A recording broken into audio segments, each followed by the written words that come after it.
everyone. Welcome to the Wills, Women, and Wealth podcast.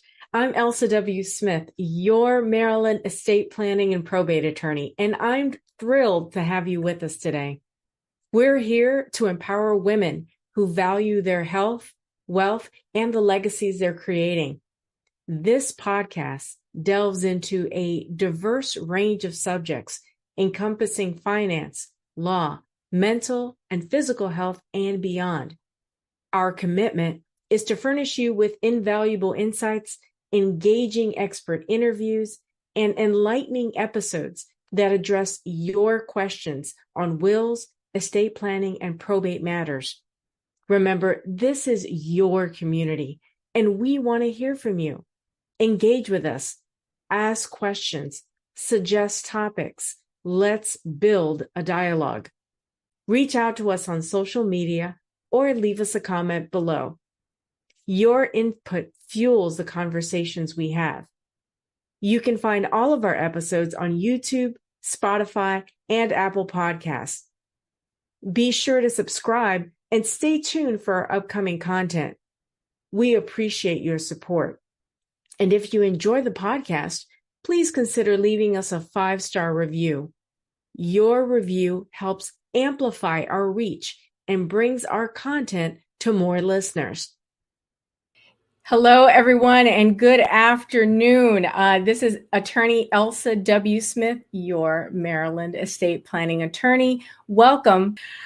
This space was created to empower women, which is the mission of my firm. And the way we're doing that is by presenting women who have not only overcome certain obstacles, but they've got tools to help you and I become more empowered women. So I'm really excited about today's guest. Today we are talking about a really important topic, and it's not just trending, but it's something that we've needed to talk about for a long time, and that is mental health. Mental health and the issues associated with it are not only affecting professional athletes like tennis phenom Naomi Osaka, but it affects everyday people like you and me. Our guest today is Dr. Paula Anderson. Like I said, I'm really excited to have her. She's not only someone I respect, but she's also a friend. So let me tell you a bit about her. Dr. Paula Anderson is the president and CEO of PACE Consulting, a behavioral health counseling and organizational consulting firm here in the Washington, D.C. area.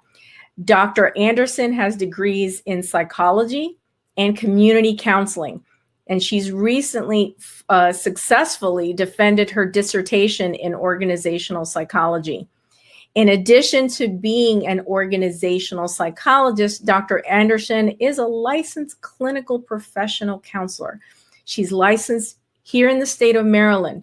She's a nationally certified counselor and a Maryland board approved supervisor. She's also a bit of a rock star too. Dr. Anderson was featured in the MEA magazine in June of 2013 in the feature section of Women in Business, Making a Difference. She was also recognized and awarded as one of the 25 influential women in business making a difference in October 2013 in the same magazine. In October 2019, Dr. Anderson was featured in the same magazine as a CEO to watch. Without further ado, I give you my friend, Dr. Paula Anderson. Hi, Dr. Paula. Hello, Elsa. How are you? I'm fabulous. It is really, really such a pleasure to have you here on the show to talk about such an important topic, particularly in communities of color. But really, mental health is something that affects all of us, regardless of socioeconomic status, as we've seen in the media recently. Now, I've told the audience a bit about you. Could you share just anything else that we should know, and specifically how your company helps people with issues regarding mental health? Yes, yes. First of all, thank you so much for having me on today. I'm really excited to have this conversation with you and to be on your show. Thank you so much again. So a little bit about me outside of what you shared. I am a mom of two boys, and I've been married for, 23 years. So I have a husband as well. And in terms of PACE has been around for about 14 years. And like you said, we do behavioral health counseling services. So we have a private practice side in College Park. And then we also do, like I said, organizational consulting, where we actually go in and work with businesses on workplace wellness, diversity, equity, and inclusion, and team and leadership development. So that's the organizational consulting side. But on the private practice side, we take insurance. We see people from all the way from children all the way to adults. And we work with people that have, challenges like depression, anxiety, workplace stress. And those are kind of the areas that we work in. And then we also do marriage and family counseling as well. Why? And let's get right into it, because there's so much I want to talk to you about. Yeah, where the audience is just like chomping at the bit for us to have this conversation. Why do we have such a hard time talking about mental health in communities of color? And to the audience, I've already said that, we want to see your comments, so make sure to give StreamYard permission to view your comments. If mental health is seen as a taboo in your family, I want you to type just the number 1 in the comments. Okay, Dr. Paula, please. So the stigma around mental health, I think it's something that our communities we just haven't spent a lot of time talking about it. And then when we do, it's in a negative space. So for instance, you will hear the word crazy a lot. Like, I don't go to therapy, and therapy is for crazy people. And so when you put that kind of negative language around the topic of mental health, people shy away from it, especially what I've found is in communities of color, people stay away from, going to the shrink, right? Even that word, like, what's a shrink? Right. And so there's so much negative connotation around it that unfortunately communities of color have shied away from it.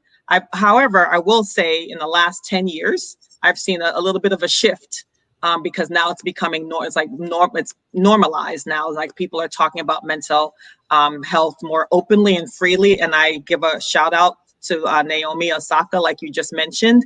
I'm so proud of what she did and how she really showed on the world stage how to take care of yourself and how to prioritize your mental health. I was so impressed with her too, and proud of her that she was able to use her platform and her prestige to really bring light to an issue that's not just affecting people that perform at her level, but it's affecting everyone. Particularly, given the past year that we've had, but mental health. I mean, the issues around it is nothing new. Right. No, it's nothing new. It's not. Give us an example of stressors that you've observed in women of color specifically, and the follow up to that is, does it vary depending on socioeconomic status, or are there some things that are just across the board, affects us all? So the types of stressors that I've observed, and I will say I've been practicing for about 20 years. So, starting when I was about 2 years old. But I would say the stressors that I've seen is self-imposed stress. So taking on too many things, like saying yes to just about everything. And what happens is that while it may seem like a good idea at the moment, you're piling on too many things at one time. And so it's self-imposed because no one is making you do that. You're saying yes to these things. And now instead of them being an opportunity, it's becoming a stressor. I think the other thing is that I feel like as women of color, we embrace the strong Black women, and I believe we are strong, but I think we embrace it a little too much. And so sometimes that leads to multitasking as well. Like you're like, I'm strong. I can do this. I can do that. I can do that. I can save the world. I could, you know what I mean? And then now it's like, again, taking on too much, self-imposed. So you're multitasking. I think the other thing that women of color experience, and this is not something that we're doing to ourselves, is just society, is just discrimination. So whether it be race or gender discrimination, I see that a lot in just different forms, because I work with a lot of women who either own their business or they're in corporate or they're just in the work world. So just facing that double standard, double jeopardy, as they call it, the race and gender discrimination. So those are some common things that I see in terms of stressors for women of color. Do you, and this just came to mind while you were talking, but like, often, and I personally experienced this myself, like microaggressions. Oh, yeah. That they build up and, you may brush it off, but it actually takes a toll on you physically, doesn't it? Oh, absolutely. Absolutely. And it could lead to psychological distress, which is, we can talk about that another time. My dissertation was about that, about like psychological distress and, what women of color face in the workplace. And microaggressions are a huge part of that, because people will say things and do things to you and they think it doesn't affect you. But if it happens over and over and over again, it can lead to anxiety. It can lead to depression. It can lead to even having suicidal ideations, So those microaggressions are actually macroaggressions, if you think about it, because it's really hurting your mental health and your mental well-being. Since you've mentioned all the things that you've mentioned, what are some signs that we need to look out for that, hey, it may be time for you just to talk with someone?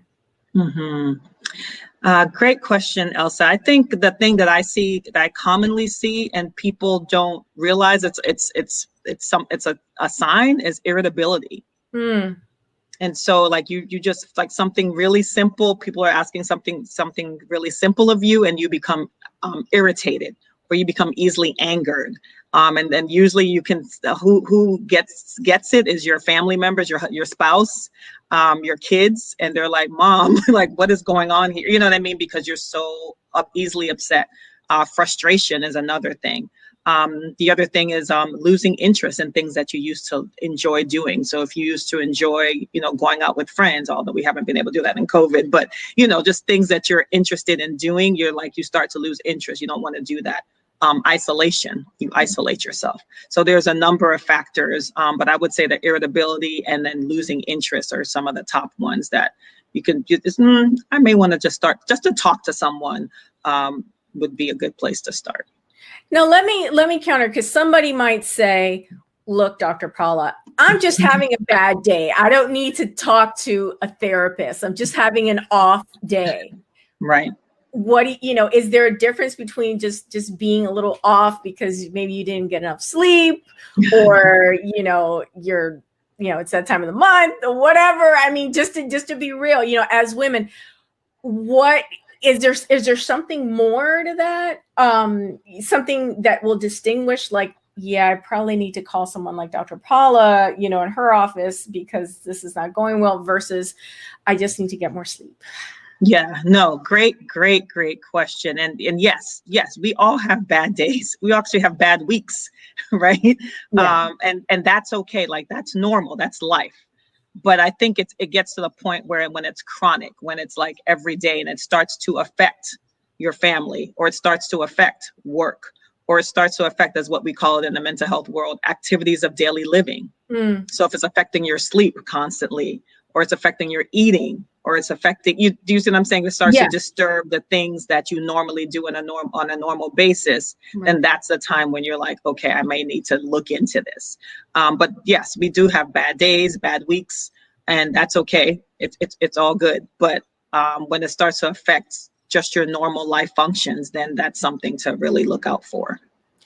You and I talked off camera about some fairly recent experiences with trauma that you had. To the extent that you feel comfortable, would you share that with the audience, please? Yeah, I will. So last year, as we all have been, like, we all went through a collective trauma with COVID, and then with the social justice issues. I feel like it was on the world stage, both of those issues, and it was no different for me as a therapist, right? I felt like I felt it even double, and not to, say, that I'm special or anything, but because I'm a therapist, so I'm not only experiencing these things, but I'm also helping people through these things, the social injustice and the pandemic at the same time. And so when the May 25th, I think, when George Floyd was murdered, and then what happened afterwards with the protest, and just the way it was being handled on the federal level, it traumatized me, because, as I mentioned earlier, I have two African-American children, boys. And so it was one of those things where I started to notice in myself, like, I was lacking motivation. At that time, I was finishing my PhD program, or in the midst of it. And I felt like I just didn't want to do the work. I would get up and I'd like look at my computer, stare at my computer actually. And I just wasn't feeling it. I was like, it was literally too much to handle. And the news, I tried to turn off the news, but then you have your phone, so something pops up on your phone. Right. So things were, media's coming from everywhere, and you're trying to slow it down, but just knowing, like, what was in the background, what we were talking about, the dinner table, you can't, like, ignore those things. And so as a mom, as a therapist, as a wife, of a husband who was also African-American, it was tough. And it led to me finally just saying, I need to, relook at getting a therapist myself. So the therapist gets a therapist. Don't lose sight of this, everybody. I had one before, but we had to change, and I had gone from some months without one, but I was like, oh no, I can't keep, like, I can't go on without having someone else to talk to. Yeah.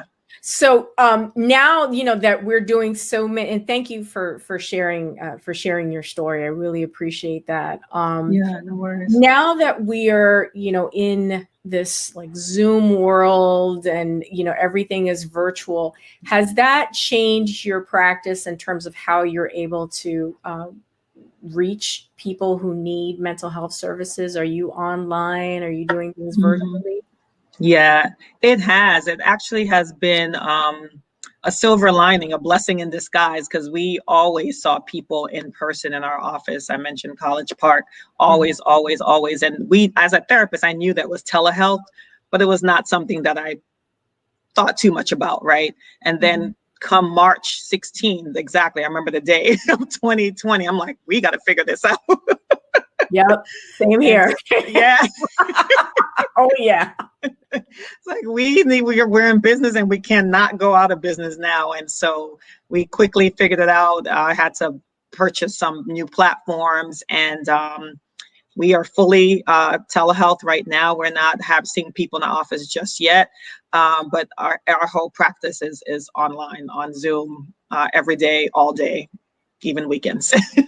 Do you find that you're able to reach even more people now that you're virtual? Yes.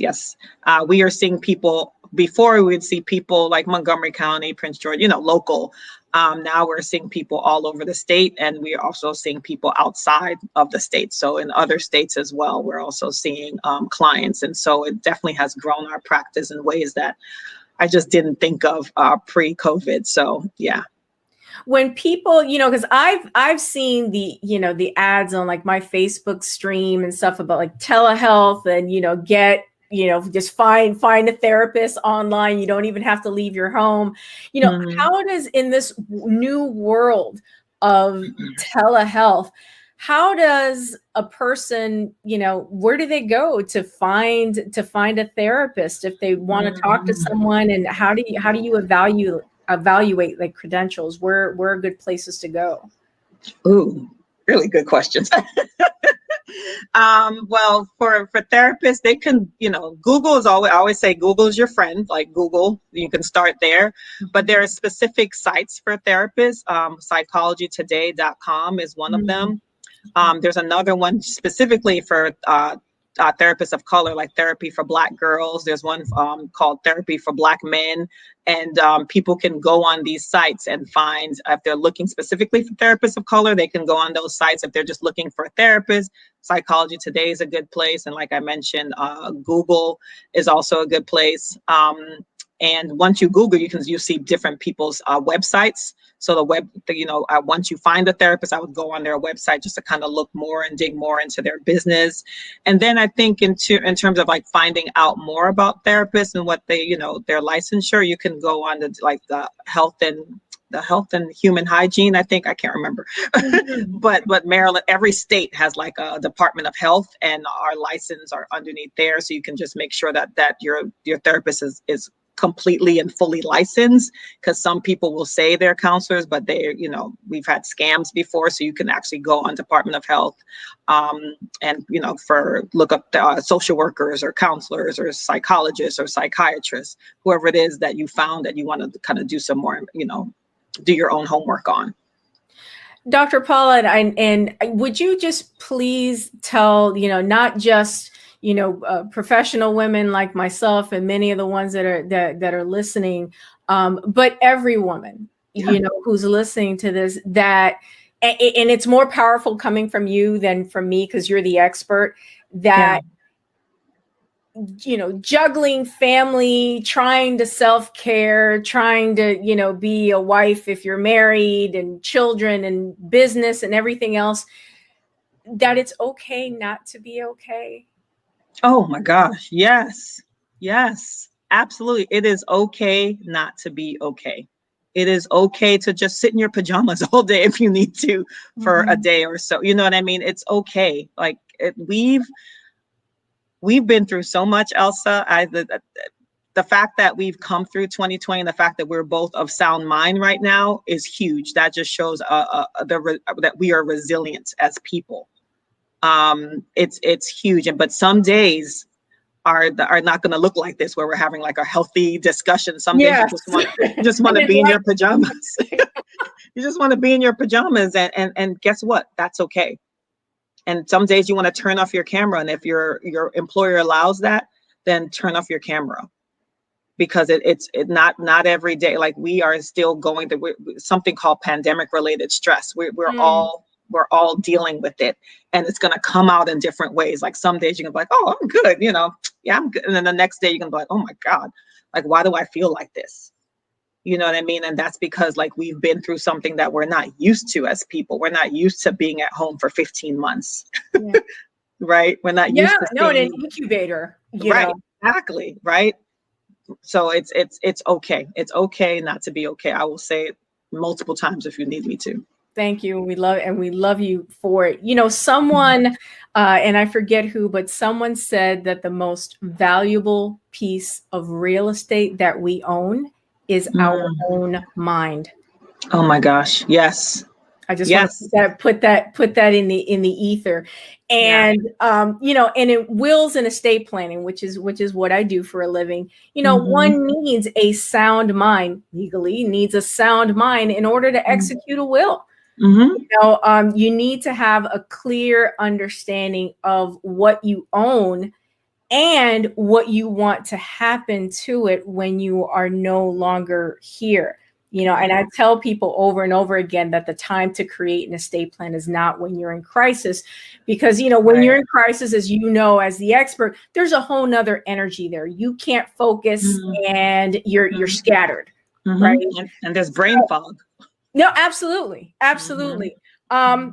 So if you would share with the audience, as we're, getting close to the top of the hour, like why is having good mental hygiene important? And then a follow-up to that, what are some tips that we can use like right now?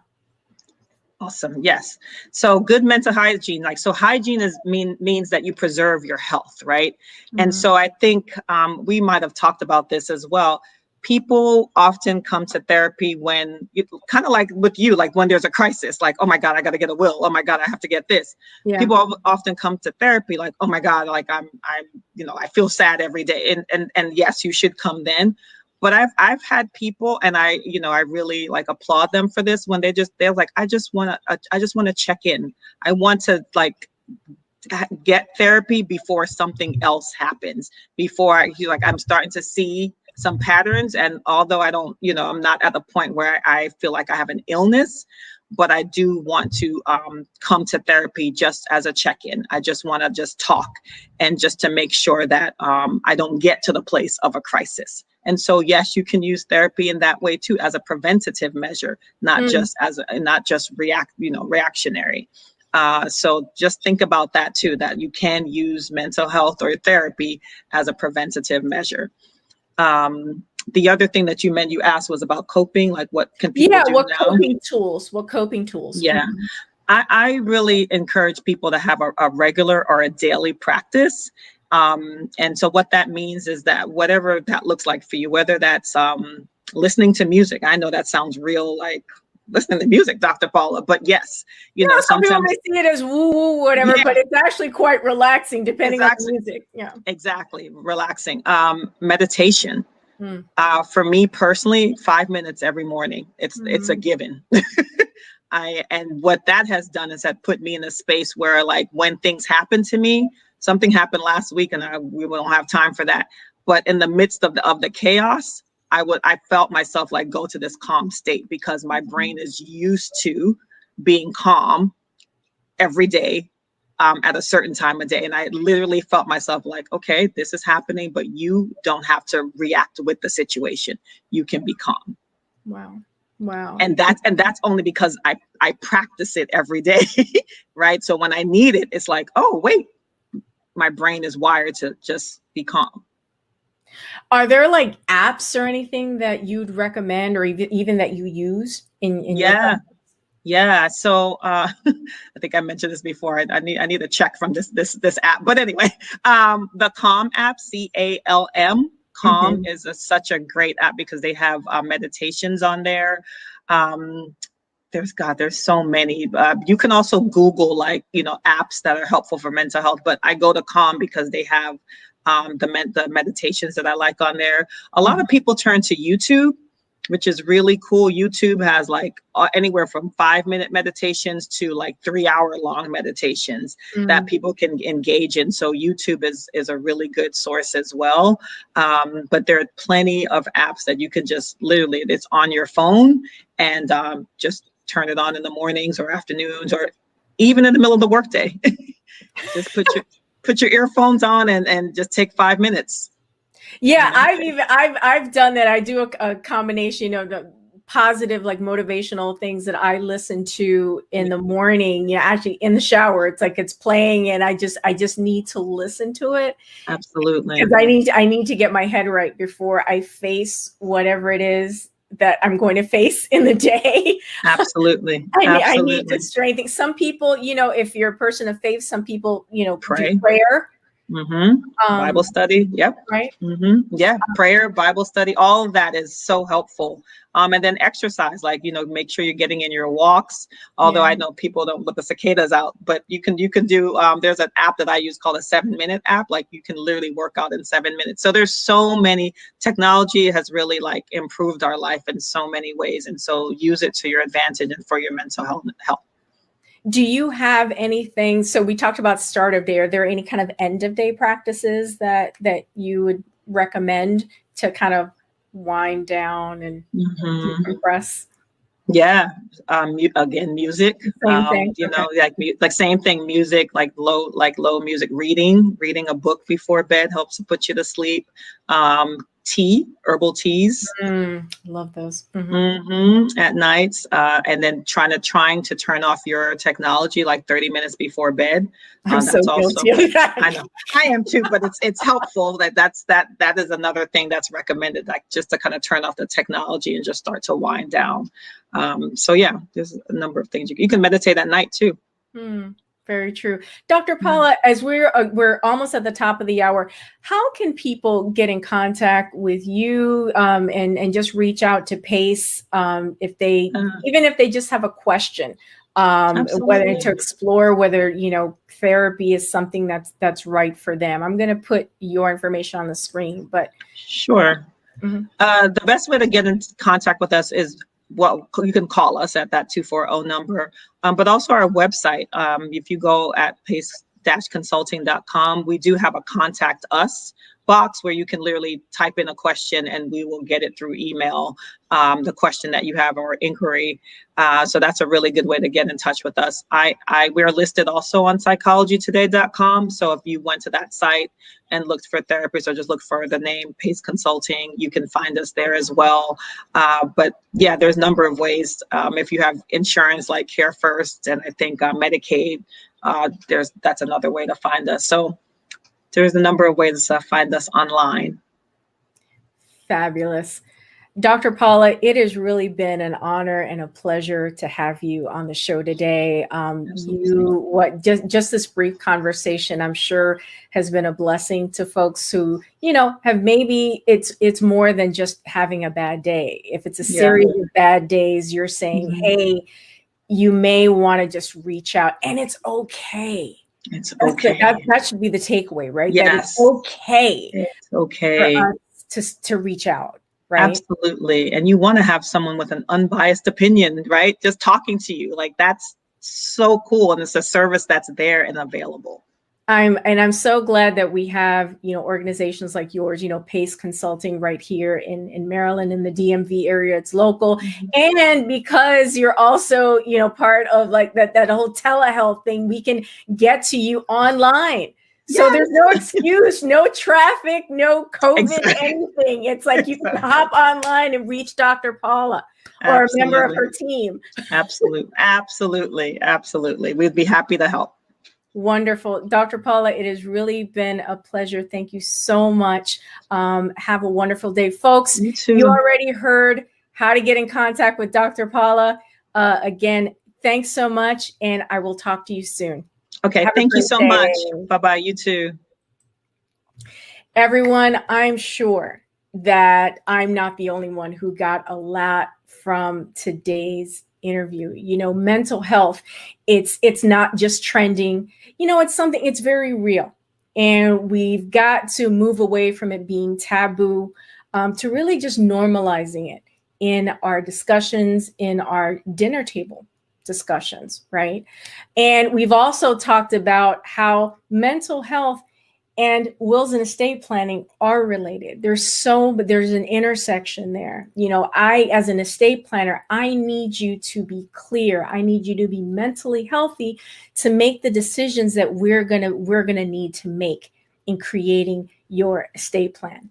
So if you're in Maryland or DC and need help creating a strategy for your legacy, I want you to give our office a call. The law offices of Elsa W. Smith at 410-995-7719.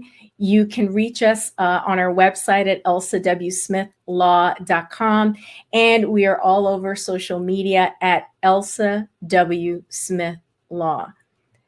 Again, this is Elsa W. Smith, your Maryland estate planning attorney. Thank you so much for your time.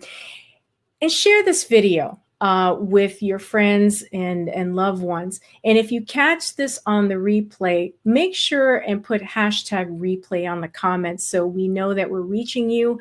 And if you have any questions or comments about today's show, put that also in the comments. I want to know that guests like this and the topics that we're talking about today are really resonating with you. I'm Elsa W. Smith, your Maryland estate planning attorney. Thank you so much for watching, and I'll see you next week. Take care.